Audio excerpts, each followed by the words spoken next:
ہم نے کہا ان کو آپ اپنے بچوں کو اتنی مہنگی پوجا کروا رہے ہیں اتنی دور لے جا کر کے. تو خیر ان کو یہ بات لگی لیکن انہوں نے جواب میں کہا ٹھیک ہے حضرت میں وہاں سے نکال لوں گا, ہمارا ہے کہاں جہاں میں اپنے بچوں کو ڈال دوں. یہ بھی تو سوال ہے, یہ بھی تو سوال ہے. ہم نے اپنے مستقبل اپنے بچوں کے مستقبل کے لیے کوئی لایا عمل بنانا ہی چھوڑ دیا ہے. فکر کرو میرے عزیزو, آج ضرورت اس بات کی ہے. میں تو یہاں جب بھی آتا ہوں ہر بار آپ کے اراکین صدر صاحب بیٹھتے ہیں, اکثر یہی پلاننگ کرتے بھی رہتے ہیں کہ یہاں پر کچھ نہ کچھ کام ہونا چاہیے. لیکن یہ صرف پلاننگ میں ہی رہ گئے تو ہماری عمریں بھی پلاننگ میں چلی جائیں گی. کر جاؤ کچھ نہ کچھ, اس لیے کہ ہمارے بچوں کو جو پھل ملنے والے ہیں وہی انقلاب لائیں گے. اور الٹریسٹی اتنی بڑی ہوئی ہے, آپ جو دیکھ رہے ہیں نا ماحول کی خرابی, اکثر آ کر جو شکایت کرتے ہیں بچے نشہ خور ہو گئے, ماں باپ کے نافرمان, سب بہت کچھ ہے. لیکن سب کا علاج یہ ہے کہ ان کو علم دین اور علم دنیا سے روشناس کرائیں, اس لیے کہ علم تہذیب لاتا ہے, اخلاق لاتا ہے, اور علم نہ ہو تو جہالت کے پیٹ سے سب برائیاں جنم لیتی ہیں. السلام علیکم ورحمۃ اللہ وبرکاتہ. میرے پیارے عزیز دوستو, بھائی اور بہنوں, جیسا کبھی آپ نے ہم سے بڑے عالم, محدث اعظم, مفکر اعظم یعنی مفتی سلمان اظہری صاحب کے زبان سے بنات کو سماعت کے لیے میں آپ کا میزبان قاری تسبیح عالم. آپ اگر ہمارے چینل پر پہلی مرتبہ آ چکے ہیں تو آپ سے گزارش ہے, ریکویسٹ, اپیل ہے کہ آپ اس چینل کو ضرور سے ضرور سبسکرائب کر لیجئے گا تاکہ آپ کو ہر دن اسی طرح کا ایک اچھا پیغام ملتے رہے.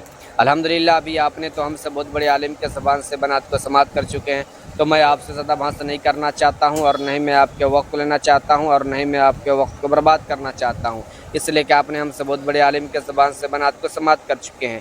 بس تھوڑی سی میری بات کو سن لیجئے گا, اس کے بعد اس پیغام کو تمام ہمارے قوم کے نوجوان تک شیئر بھی کر دیجئے گا. کیا آپ کو معلوم ہے کہ ہمیں محرم کے مہینے میں کھچڑا ہو, مریدہ ہو, گوشت تو بنانا چاہیے یا نہیں بنانا چاہیے, جائز ہے یا حرام ہے, بنا لیے تو کیا گناہ گار ہوں گے؟ اس کے حوالے سے یہ سب ڈیٹیل انفارمیشن مفتی سلمان اظہری صاحب نے آپ کو دے دیے کہ محرم کے مہینے میں ہمیں کیا کھانا چاہیے, کیا بنانا چاہیے, کیا چیز کا فاتح دلانا چاہیے. یہ سب کچھ بھی آپ کو معلوم نہیں ہے, لیکن مجھے یقین ہے, آپ پر بھروسہ ہے, آپ پر کرتا ہوں اور انشاءاللہ تعالیٰ کرتا بھی رہوں گا کہ اگر آپ نے شروع سے لے کر انت تک بیان کو سنے ہوں گے تو مفتی سلمان اظہری صاحب نے آپ کو بہت ہی بڑی پیغام دے دیے کہ محرم کے مہینے میں کھچڑا بنانے والے عورتیں کان کھول کر اس پیغام کو سن لیجیے گا, ورنہ زندگی بھر پچھتاتے رہ جائیے گا. بہت سارے لوگ یہ کہتے ہیں کہ کھچڑا, ملیدہ, گوشت نہیں بنانا چاہیے اس لیے کہ امام حسن حسین کے یہ غمی کا دن ہے. ٹھیک ہے, تو ایسا نہیں ہے کہ اگر آپ کھا لیں گے تو گناہ گار ہوں گے. آپ مریدے کا کھچڑا بنائیے, کوئی دقت نہیں ہے, کھچڑے کا فاتحہ دلائیے, گوشت بنائیے, اس میں کوئی دقت نہیں ہے. تو اس کے حوالے سے یہ سب ڈیٹیل انفارمیشن مفتی سلمان اظہری صاحب نے آپ کو دے دیے. لیکن بہت سارے ہمارے قوم کے مسلمان بھائیوں کی طرف سے یہ سوال آیا تھا نا